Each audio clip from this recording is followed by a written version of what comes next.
welcome back to yet another episode of the 2 Count, and I am incredibly happy to say that we are back with our boy Kyle. Kyle, say hello to everybody who might not have met you yet. Hello, I'm back. Kyle's back. I'm back, finally. And it is good to have you. And it is stuff going on, but back now. Things are good. And it's good to have you back, sir. And we've had an exciting week of professional wrestling. Yes, we have. Well, I know most of you and a lot of our new subscribers, and hopefully some new subscribers to come, have been enjoying what we've been doing in talking about everything pertaining to All Elite Wrestling, and we're here to do it again. This week, you had the All Elite press conference. But before we jump into that, I ask you to please like this video, support us, subscribe to the channel. We really look forward to having you join us and kick out with us. So, with that, the big day has come. We have, Tuesday, witnessed the press conference in Jacksonville for All Elite Wrestling, the Rally, or as the Young Bucks have dubbed it, Matt and Nick Jacksonville. And overall, I thought it was a great press conference, a great rally. Yeah, and it did not come off low budget. It came off like a big deal. Oh, how great out by the stadium. The fireworks on the ramp were great, but how great were the fireworks at the end flying out of the stadium? At the end. It looked like a WrestleMania. I don't think Jericho has ever had... Jericho's been in like 20 WrestleManias. I don't think Jericho's ever had an entrance like that or an exit like that in his life. No, that was great. That was awesome. So he was a highlight for sure. He was definitely a highlight, and honestly, that's why they saved him for last, I think, because Jericho lends. I know the Bucks and the Elite, and eventually Omega and all of them have credibility to them, but Jericho is a bona fide superstar, right? Yeah, and he's the biggest name that's a free agent that they could get. That they could get. And honestly, I'm not going to lie. We saw it coming, right? I mean, you could have seen that Jericho was going to join them. He was a Jaguars game. he was a well, never mind the Jaguars game part. I mean, look at the last maybe 10 months, a year of Jericho's career. Yeah. He had his cruise. He was with the Elite. He had the Bucks of Jericho, Y2 Jackson. Yeah. I mean, to Jericho, he's loving this, I think, because it's allowing him... Oh, he's hitched his wagon to them big time. Well, and it's allowing him to be creative again. He goes to WWE, he can't do anything. Exactly. No, he gets to be whatever he wants to be now. He's got freedom. He's doing good work. And his Clockwork Orange stuff. So, Jericho, while we're on the subject of Jericho, to segue a little bit, but we'll come back to the rally. Jericho actually was on Busted Open Radio today, and he spoke to Billy Ray. Did you hear about this? No, I did not yet. So, Jericho had a conversation with Vince McMahon prior to signing with AEW. Oh, I figured he would have, but I wasn't sure. He said it was a very amicable conversation. It was pleasant. It wasn't vicious. I think he expressed to Vince why he's doing what he's doing. And Vince, he said that they parted on very civil ways. So while WWE was trying to keep Jericho under that like quasi-talent, quasi-legends deal that he was under, they weren't able to give Jericho what he really wanted, which was the creative freedom. Exactly. And that leads to his press conference, too. What were the remarks he made?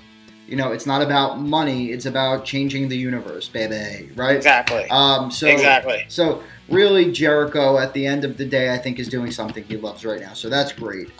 He also mentioned that he would not have signed with AEW unless there was a major TV deal in the works. Exactly. And I heard that. And did you hear the rumor of where exactly AEW is going to air?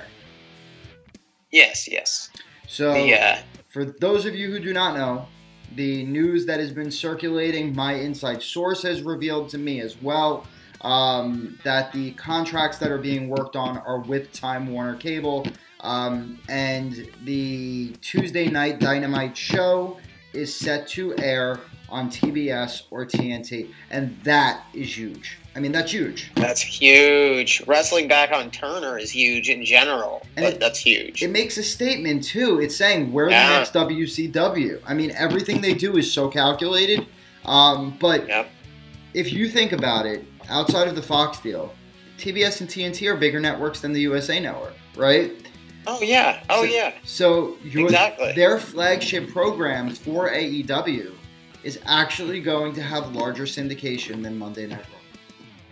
And with the Rhodes name attached, wrestling on Turner means something, or at least it used to, for a very long time. And you might have even older fans go, wrestling's back on TBS or TNT? I'll watch this. Well, and there's a number of people that have left watching wrestling when WCW died that the WWE never got. Yep. They never got some of that audience, and they're still there. Well, and you also, there's a lot of pockets of people AEW is going to pick up, right? They're going to pick up the hardcore fan like us, right?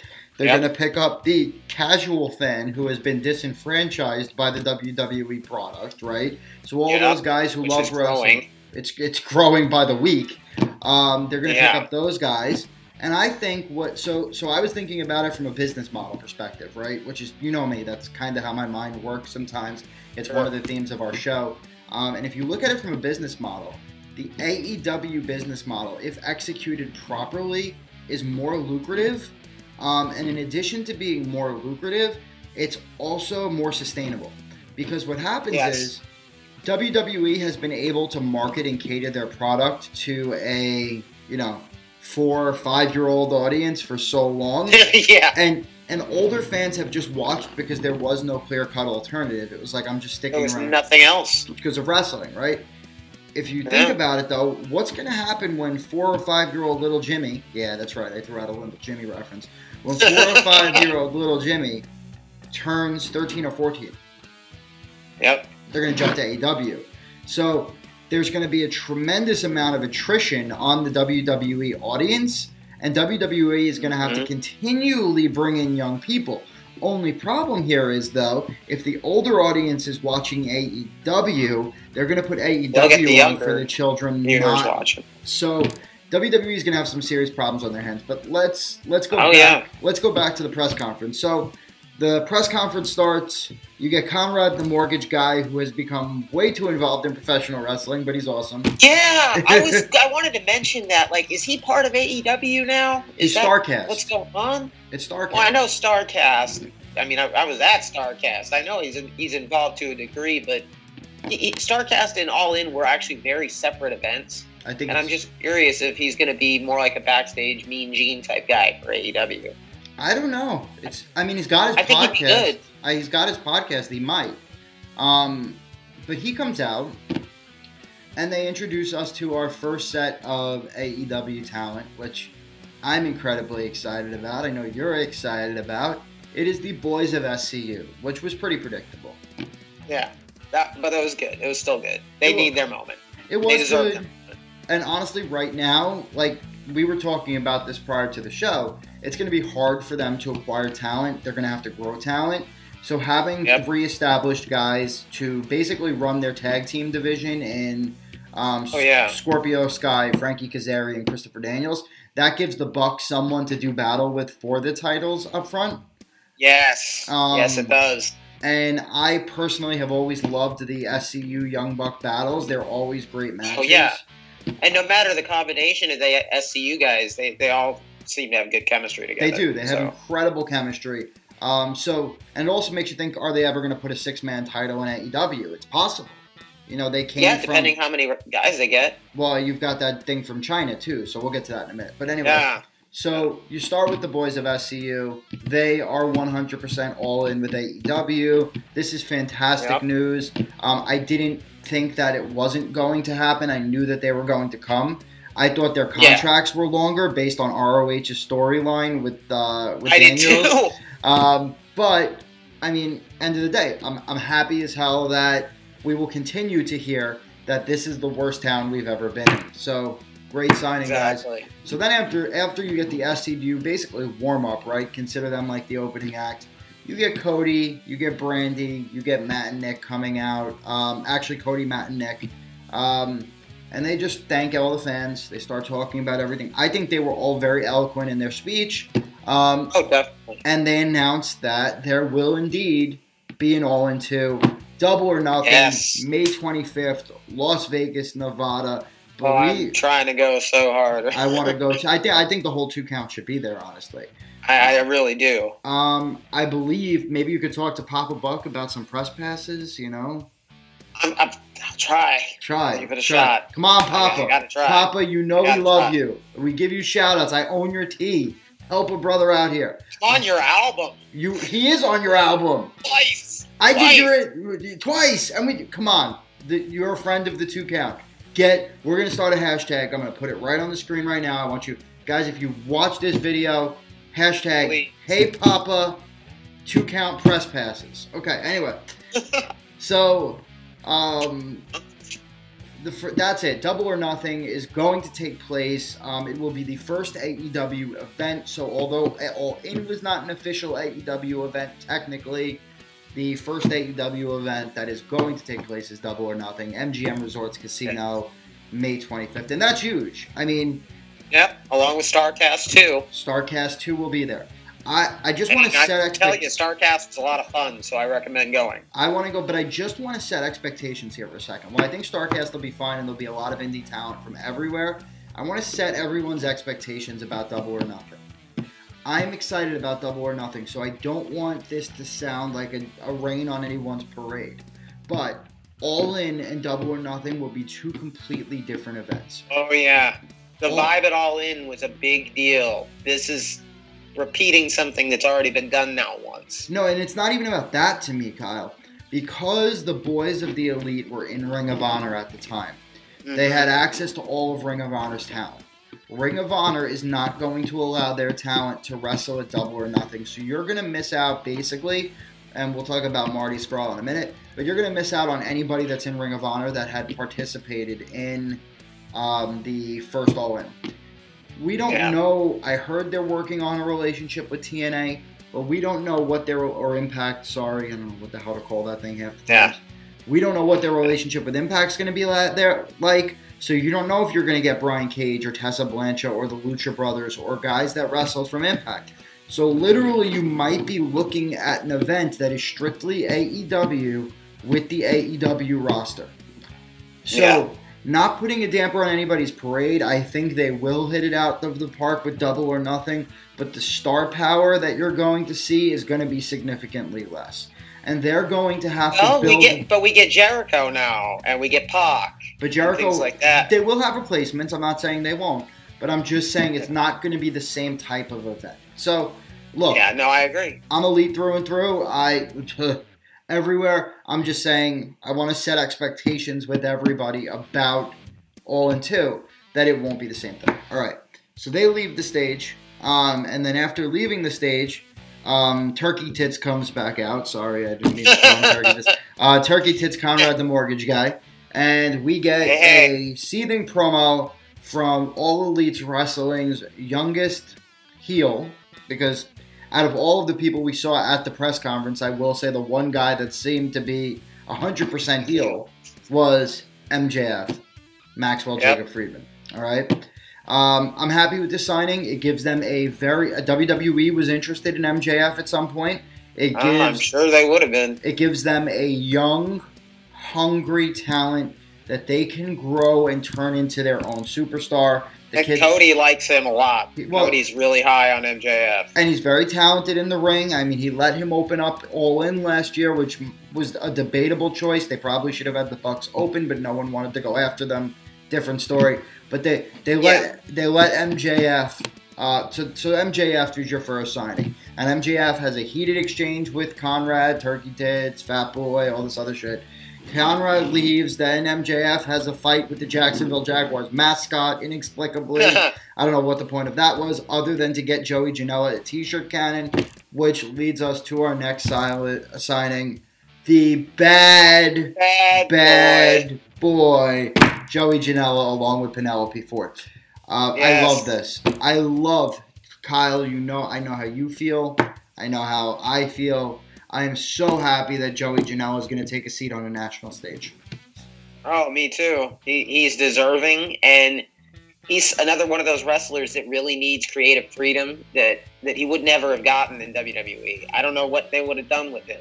And I can see him doing a lot in AEW. I can too. Where where he might not have done much at all in WWE. I don't think he'll ever be a heavyweight. I don't think he'll ever be a heavyweight champion, but he is a solid mid-card addition.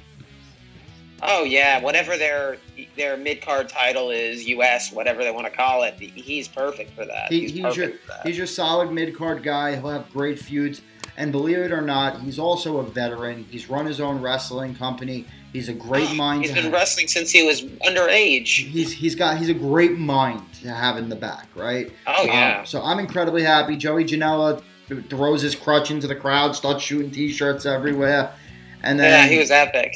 And he has Penelope with him, which is a big plus. And that's a get too, because Penelope Ford. Keep in mind, as Penelope Ford is signed to an AEW contract, which means that there is an additional woman talent in the women's division in Penelope Ford.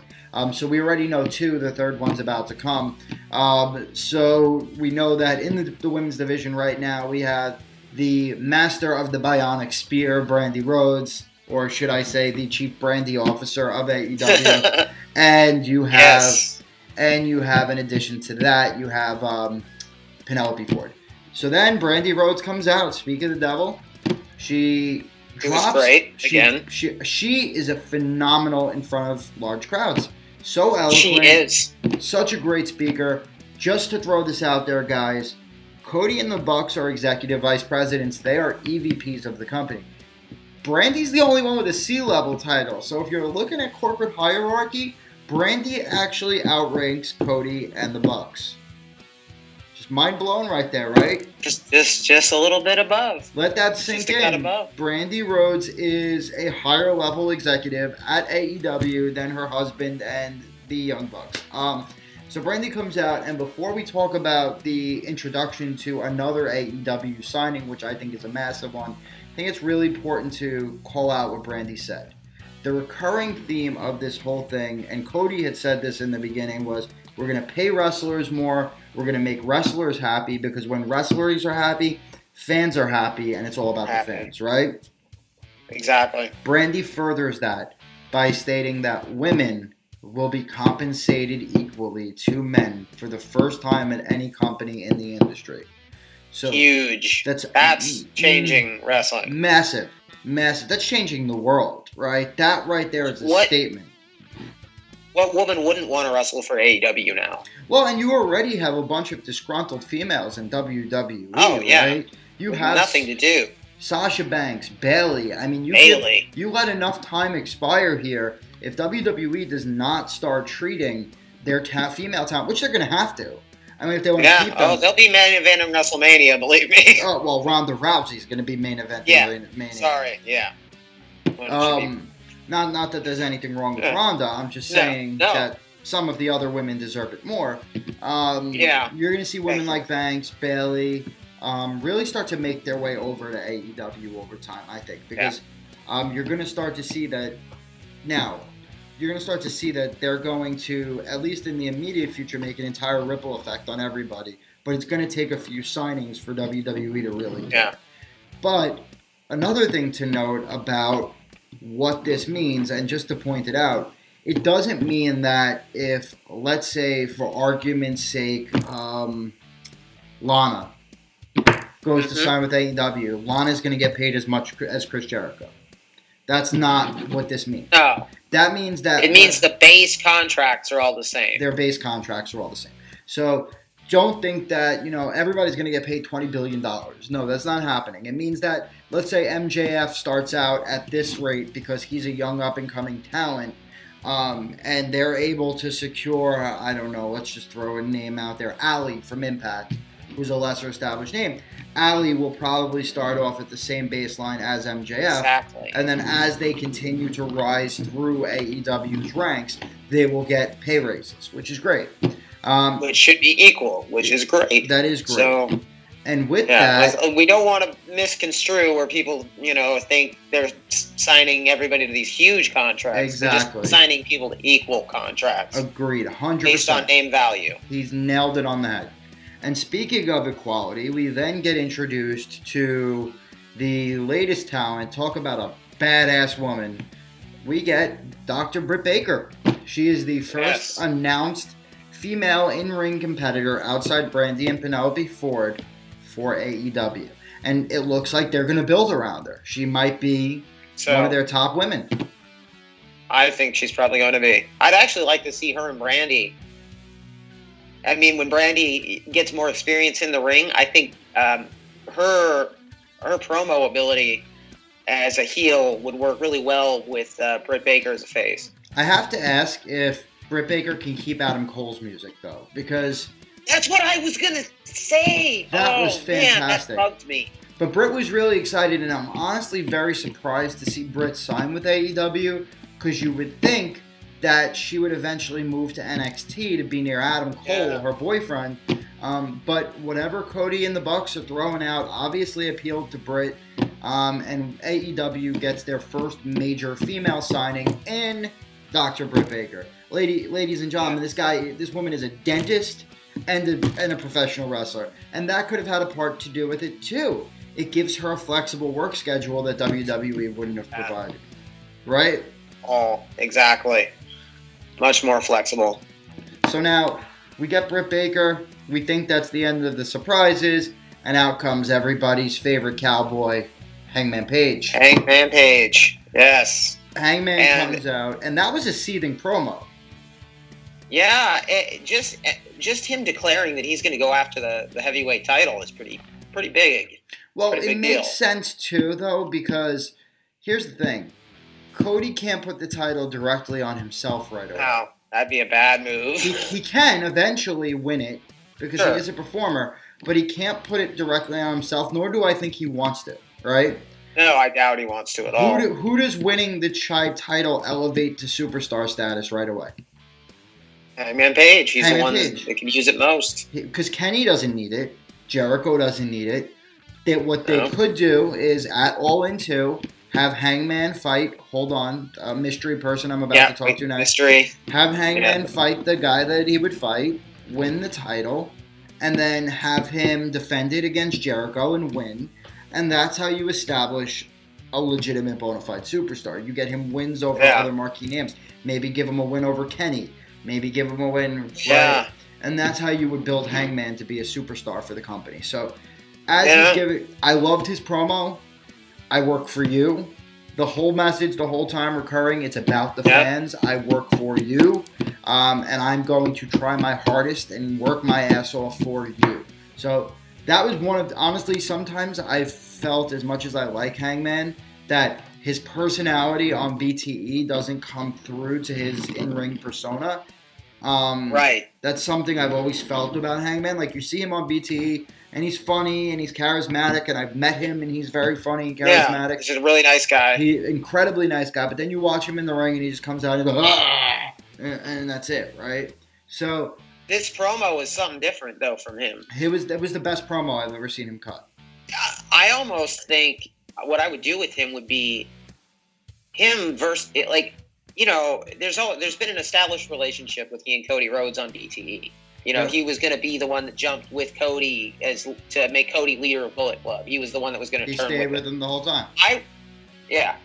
I would have Cody turn on Adam when Hangman wins a belt, and have Cody be the Ric Flair to Hangman's Dusty Rhodes, Magnum TA, cowboy boots wearing guy. Yep. You know, regular guy. That's a built-in classic NWA feud waiting to happen. Yep. And it would be good. And I could see it happening, 150%. And I thought that's what that promo, in a way, down the line could have teased. That was his big babyface promo, his big, you know, we're doing it for the fans, kind of, you know, Dusty Rhodes-esque promo. If you not. And he cuts through that promo, and we hear another music that doesn't sound all that familiar. And it's because the music's being run in Dragon Gate right now, which I don't think anyone really watches. No. And out comes PAC, formerly known as Neville, and AEW. Full wrestling gear. Wrestling gear. What the hell was that? I don't know, man. Comes out. That looks really weird. Full wrestling gear down to the wet hair. Like, he poured the bottle of water out of his head before he walked out. Yeah, no, I was a little surprised that he was in his tights when no one else was. I'm wondering if it had to do with just showing how serious he is. I hope so. but I think a suit would have showed that just the same. Yeah, it didn't make sense. The only thing that I would like is if they keep it going, like just show Pac sitting on an airplane in his wrestling tights with the boots, just like a recurring theme of Pac in weird, obscure places that wouldn't shopping at the grocery store in his wrestling gear with his TGI Fridays in his wrestling gear, eating with water drenched at a funeral in his wrestling gear, like. That would be the greatest gimmick of all time because you have this serious-ass guy in a really funny situation. I would love it. I would love every second of it. But good. He comes out and literally cuts a promo, which I understood about 3 words. He got a good reaction. He got a good reaction. Well, because what it does is it gives them another WWE established talent, a guy that people wanted to succeed in WWE that didn't get a fair shot. And he felt like a bigger deal signing with AEW than he felt in the WWE. Because he feels, to me, like a bigger star now. So it's almost like, who's the best person to explain it? WWE treated him as if he was like Evan Bourne, right? Yes, they did. Just even though he was jacked, even though he was just some guy that could do a lot of high flying flips and keep you entertained in the ring, he would have continued to stay either buried in 205 Live or if he made the main roster, at best he would have been a Apollo Crews. I do think that it is absolutely, I do think that it's absolutely hilarious to me that Cody's last major feud in WWE was with Neville. Don't you remember? True. It was Stardust and the man whose gravity forgot. It was Stardust versus Stardust had a team. It was him and the Ascension. Oh yeah. And it was like Neville and he was with someone too. I forget the team they paired him with, but they were doing a lot of 6-man tags at the time of those 3. But that was really Cody's last major feud in WWE. So now we get Neville, his old friend Neville, returning to AEW. And he's going, it looks like it all into the first match will be. I don't think they can make it for the title as much as I think that they've announced. Like, you can't just say, these guys are going to wrestle for the title. There should be a tournament or something. Especially after they said wins and losses are going to matter. I don't think you can you can't. You can't. As much as I'd like to say they can, I don't think you can. And on that topic, what do you think that's going to mean, wins and losses are really going to matter? I think that means that WWE has a really bad... Most of the stuff that they said were indirect digs at WWE. Everything that they did was intentional. They threw it on Tuesday down the road from SmackDown Live. Every single thing that they did was very intentional. What wins and losses are going to matter means take what WWE will do towards a championship. 50-50 booking. They'll 50-50 booking. Like the Cesaro and the Bar will wrestle the Usos for a chance to win the title. Or, we're going to crown a number 1 contender in this battle royal. They do that shit a lot now, right? But no one's earned it. So what's going to happen is either a la NXT... a guy like Johnny Gargano is going to continue to lose until he breaks out of it and his character really shows. Or a guy's going to win his way to a championship. So that's what they mean by wins and losses matter. It's, matches won't just happen for the sake of a match. Matches will happen to continue a story. True. Okay. Right? That makes sense. That's what I think it is, at least. So your first kind of guaranteed match at All In, if you're looking at 2 of them, it's probably MJF versus Janela and Hangman Page. Definitely good. And Hangman Page versus PAC, which are 2 great matches. I think that's a great start to the card. Yeah. And Janela and MJF have a history, so that's going to be a good one. I think it'll be a great match. Looking at the next event that happened in AEW's event, you actually get to see Cody and the Bucks return to the stage. And they inform us that there will be a second event in Jacksonville. Date TBD, right? I think they didn't announce a date. They just said they did. They say it was June 25th of The first, was that Double or Nothing? May 25th is All or Nothing. May 25th. Okay, yeah, no, they did. I thought they said it was in June. It might be in June, and they just don't have the exact date yet. But yeah, I can't remember exactly. The second event will be in Jacksonville, probably within the Jaguar Stadium. And that'd be good. And as another announcement, they announced that most of the gate is going to victims of guns violence. So if you haven't realized that the Elite have fantastic hearts yet, like, these guys give you every single reason to support them, and that's what people don't get. It's not just that they're all fantastic in the ring. They are. It's not that they're like the cool crowd. Yes, they're that too. They are. But they actually do a lot of things. Like you would like Cena for what he does on Make-A-Wish. They do a lot of great things for the Animal Society and other people. So they're good people. And the way they treat their fans is tremendous. Yep. Tremendous. Look at Dave and his son. Look what they did with Dave. I mean, there's one Look more. what they did for me. Like, they brought me to All In and Starrcast, and it was tremendous. Agreed. And then there was one more major announcement, which we covered. Conrad standing on the stage, and here we go now. Starts playing. Jericho knows how to just wait a little bit longer to walk out, doesn't he? Use that old Scott Hall trick. Wait a little bit longer. Oh, yeah, and Conrad's looking like, is he coming? What's going on? Coming? Is this happening? Just to let you know, I've never realized. For a sec. The All-In conference made me realize something. I've seen Jericho come out to Judas several times, so it's not like this is the first time I've seen him come out to Judas. But All-In's conference made me realize just how good of a theme song Judas is to come out to. Epic. It's so I don't even amazing. want him to go back to the Break the Walls Down anymore. No, his theme song is perfect. It's absolutely perfect. Yeah, it's the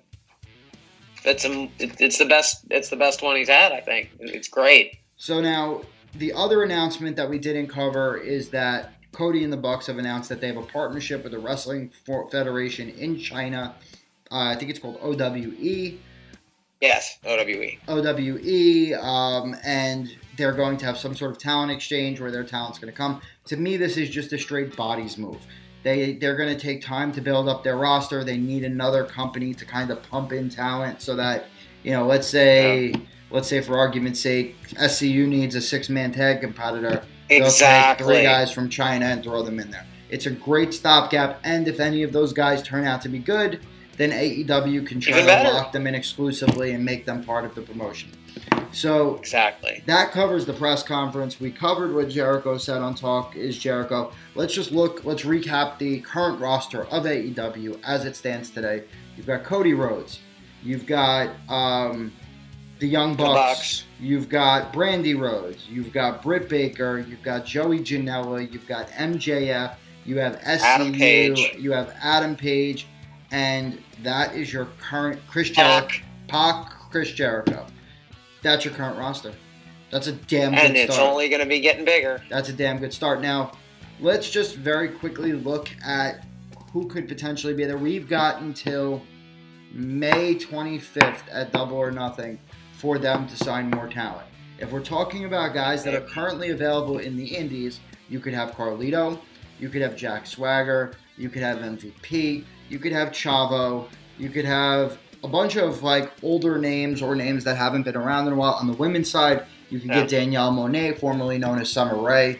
No one wants to see Eva Marie ever near a wrestling ring ever again. Please no.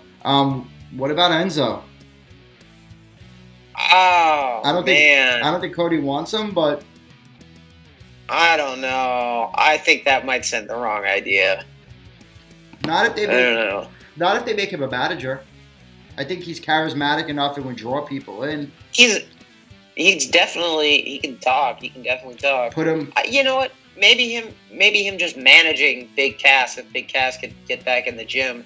Oh God, yeah. Cass got some issues. I don't know about that. So there's a couple of guys that they could sign between now and then. Just to point something out, Marty Scurll's contract expires in April. Double or Nothing is in May. I think that was also kind of intentional. They did want Marty there. Oh yeah. So come May 25th, Double or Nothing. You mark my words. I'm calling it right now. The villain will be at Double or Nothing. Oh, yeah. Probably wrestling some guy from China, but he will be at Double or Nothing. Yeah. Any other... Agree. We covered that the rumor is that AEW is going to TNT and Turner. Kyle, am I missing anything, or is that where everything currently stands with AEW? So, guys, let us know what you think. Again, we've got some big things happening here. We're going to continue to keep you updated on everything we hear about AEW, whether it comes through sources or it's a little bit more mainstream or it's something to talk about. We're going to keep you informed. We ask you again to please like this video, subscribe to the channel. We ask you guys to kick out with us. Kyle, welcome back, my brother. Until next time, you'll have yourselves a great night. Bang.